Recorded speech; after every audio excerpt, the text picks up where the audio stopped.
Traiter les gens de fachos et de racistes, ça passe. Se faire traiter d'hystérique, c'est un drame. L'immense hypocrisie de la gauche en une minute. Sandrine Rousseau n'a pas supporté d'être qualifiée d'hystérique dans l'hémicycle de l'Assemblée nationale. Et pour se justifier, elle nous sort le grand jeu de la victimisation avec un cours d'histoire sur les hôpitaux psychiatriques. Écoutez bien cette première partie. Et traiter des femmes d'hystériques dans l'Assemblée nationale française, maintenant en 2026 ou en 2025, c'est plus possible. Enfin, je veux dire, on est quand même sorti de l'idée que les utérus prenaient leurs petites pattes pour aller dans le cerveau des femmes. Et en fait, cette hystérie a surtout servi à enfermer des femmes dans les hôpitaux psychiatriques, à les lobotomiser, à les contenir, à faire en sorte qu'elles ne sortent plus jamais. Et c'était les fameuses folles qu'on avait dans tous les hôpitaux psychiatriques. On met en pause. Alors, point factuel.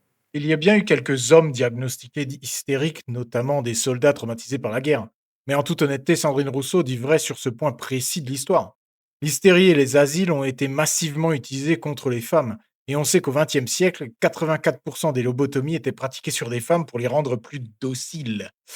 Le problème, c'est qu'elle utilise un fait historique tragique pour excuser son propre comportement actuel. Quand on la voit hurler, elle et ses collègues, à s'en époumoner et faire des crises de nerfs sur les bancs de l'Assemblée nationale, on est largement en droit de se demander si tout va bien, non? Et surtout, quelle hypocrisie! La gauche passe ses journées à insulter ses adversaires, à les traiter de racistes ou de fachos, ce qui a de très lourdes conséquences dans la vraie vie. Mais quand on leur renvoie la balle avec le mot hystérique, c'est la fin du monde. Mais écoutons sa conclusion.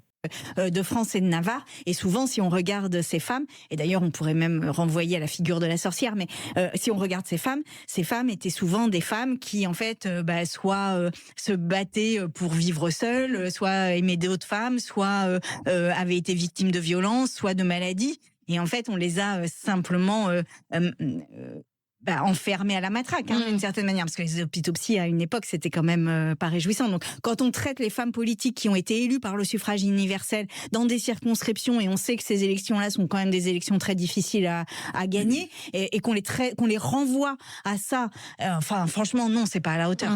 Elle nous parle de la hauteur du débat, mais la vraie question, c'est comment en est-on arrivé à une société d'une telle fragilité? Aujourd'hui, les gens font une crise d'angoisse ou tombent en dépression pour la moindre contrariété. Le moindre mot de travers devient un prétexte à la victimisation absolue. Avoir le cuir épais et savoir encaisser sans s'effondrer, c'était la base. Si nos politiciens fondent en larmes ou crient au drame historique dès qu'ils se font chahuter dans un parlement, comment vont-ils protéger notre pays face aux véritables crises qui nous attendent? Partagez cette vidéo en masse pour dénoncer cette hypocrisie politique et réveiller ceux qui sont encore capables d'encaisser.